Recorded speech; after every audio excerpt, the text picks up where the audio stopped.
А вот так вот солим семгу, просто в судок эмалированный, в котором обычно студень заливается. Берем филешку, нарезаем ее кусочками, соль, чеснок через чеснокодавилку, перец, лавровый лист и оливковое масло. Причем оливковое масло берем нормальное, человеческое, хорошее, а не какую-то белиберду.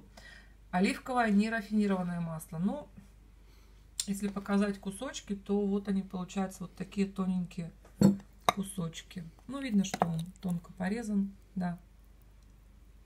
Вот так все. Да, давай обратно. Видно, что он тоненький.